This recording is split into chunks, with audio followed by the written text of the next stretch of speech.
This is the 80s Show on iHeartRadio.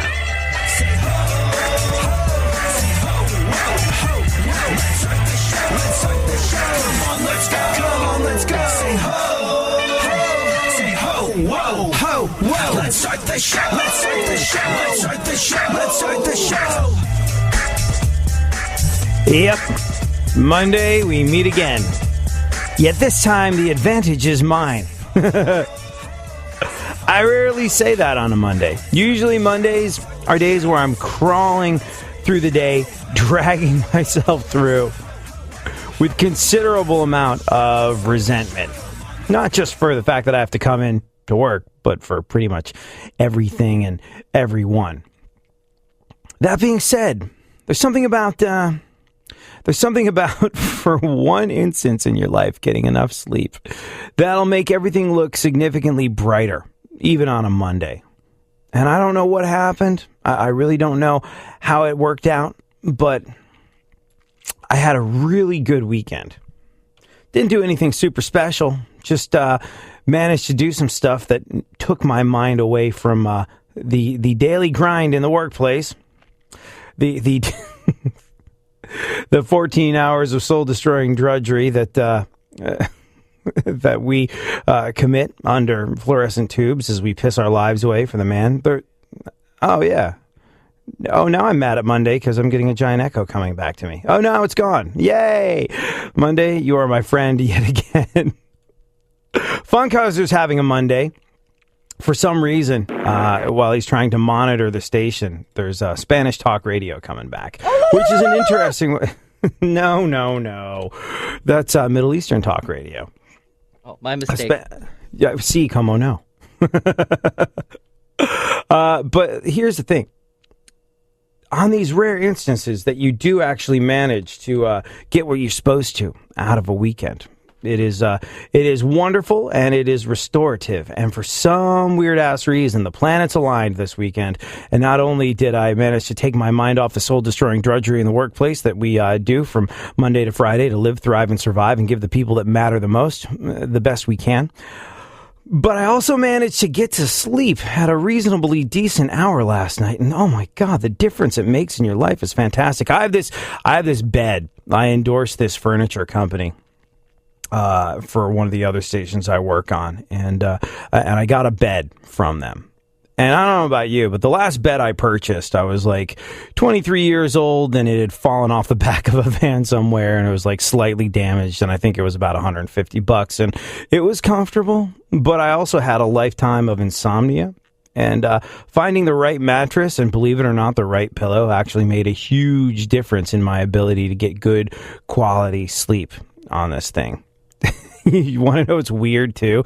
I got one of those adjustable base things. I thought that were for, like, millionaires, rock stars, and old and infirm people that were on their deathbed. But you crank the zero gravity setting on that thing where it raises your feet and raises your back. And, that'll make all the difference in the world. It's really like outrageously comfortable. And because I endorse this company, I got a screaming deal on it. So that was kind of cool. And this bed, wow, it really has destroyed a lifetime of my insomnia. Like, I'm able to get to sleep.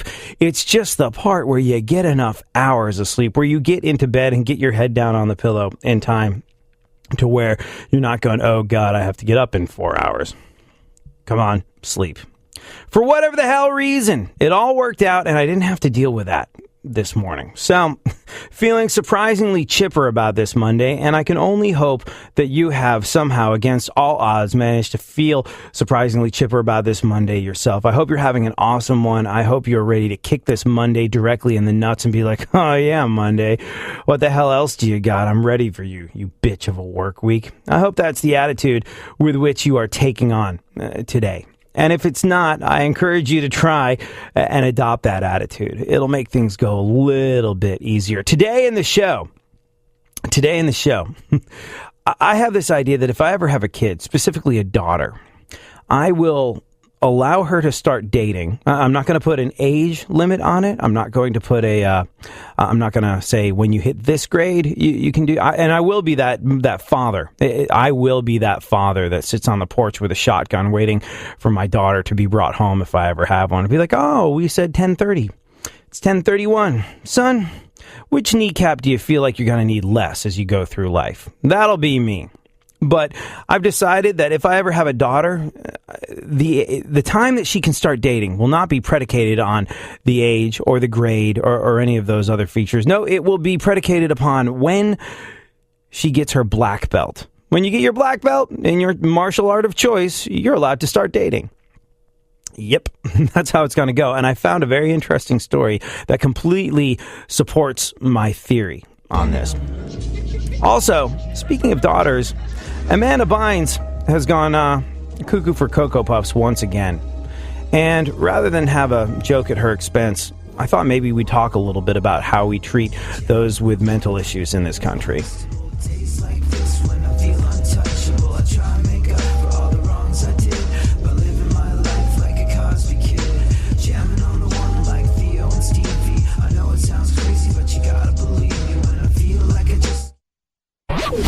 If you like what you're hearing, tweet the show at ADSXE. AD on iHeartRadio. Yeah, I do what I want, when I want, how I want. Yeah, I do what I want, when I want, how I want. This is my United States of whatever. Picture me giving a damn, I said never. Yeah, I do what I want, when I want, how I want. Every day you're going and working. I think maybe the reason this Monday has a little bit of a brighter sheen to it, well, two reasons. One, I just realized it was Columbus Day, so a lot of people are not actually checking in for the soul-destroying drudgery in the workplace because they've got the day off. Funkhouser and me, not so much. We're here doing what we always do, flaunting convention, as our bosses tell us. Like, we don't need to participate in that archaic holiday.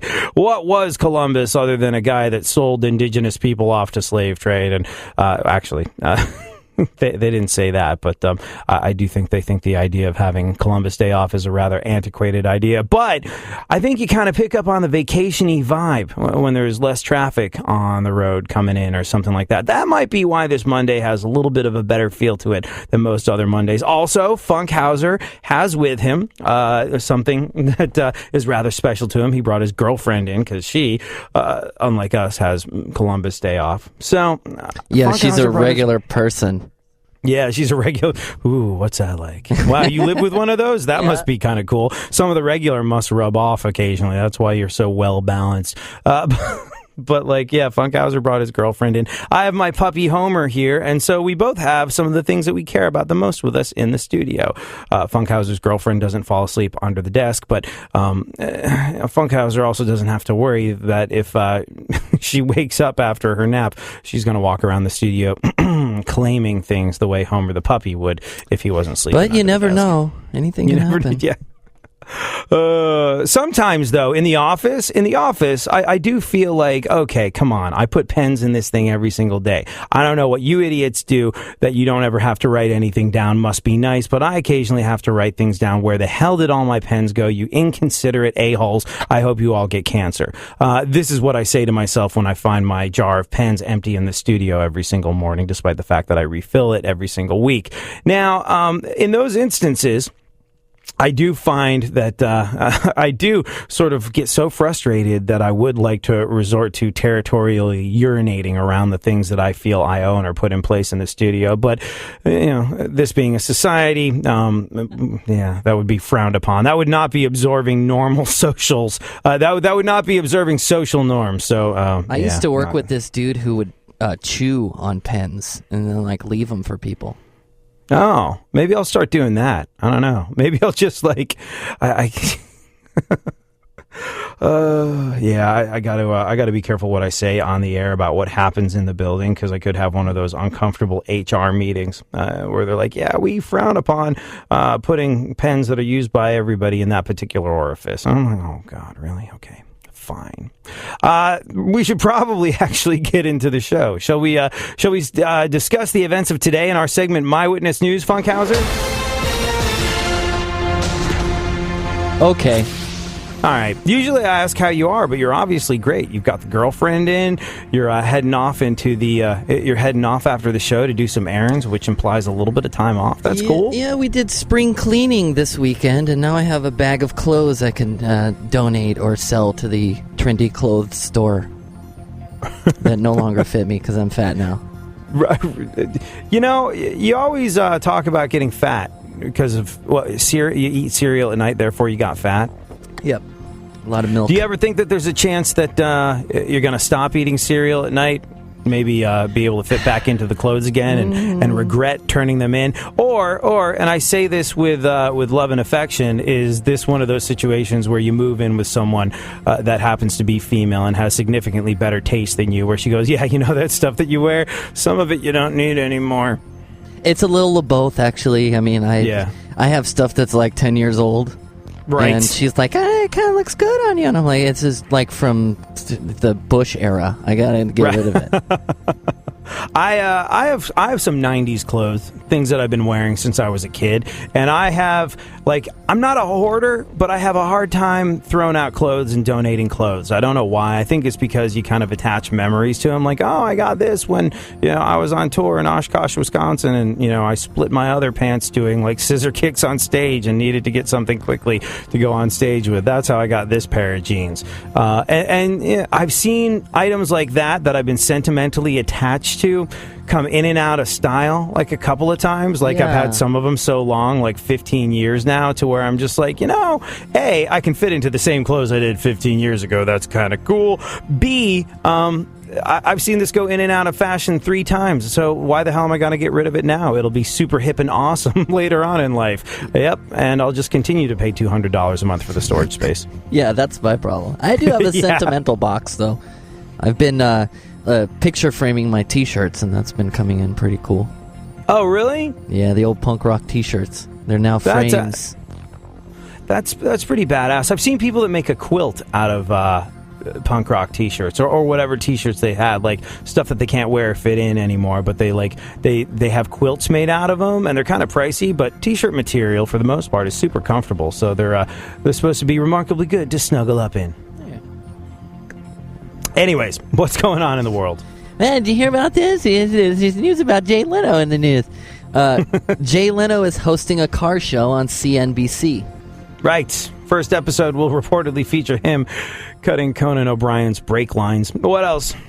Nominees for the Rock and Roll Hall of Fame were announced last week. Mm-hmm. And as I always say this time of year, you'll get them next time around. Dexy's Midnight Runners. Green Day got nominated. Yeah.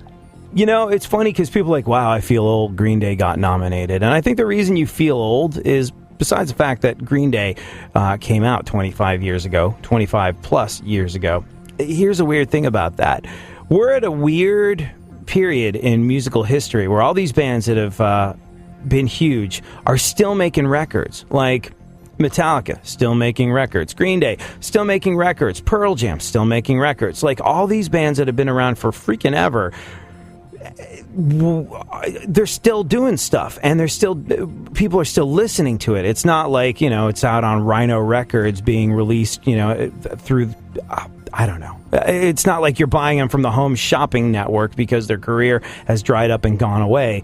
These bands, Green Day, the Foo Fighters, people are fiending for that new Foo Fighters record. People are really, really excited for it. And that's been a band that's been around forever, and they're bigger and more popular and more relevant than they've ever been before. Would you consider them the progenitors of rock music?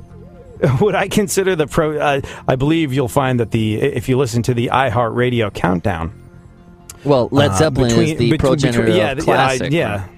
I don't know if Led Zeppelin are classic rock. I think Led Zeppelin get credit in that particular segment for being the progenitors of modern metal. I don't know. I could be wrong. But I do remember those iHeartRadio segments that run between our show. Funkhouser and I listen to them. And occasionally there's people like, yay, you played the Shinedown one. I'm happy. And we're just we're busting our ass trying to make radio. And the thing that makes people happy is what's in the fill category. But that's fine. We're just happy to to have any listeners whatsoever. That's really cool. But we did learn that new word, progenitors, off of the iHeartRadio segment on Led Zeppelin. They were the progenitors of modern metal. Since I learned that from... Since I learned the word progenitors from the segments between our segments, I've been trying to slip that in to as many conversations as humanly possible. We have a problem. Oh, well,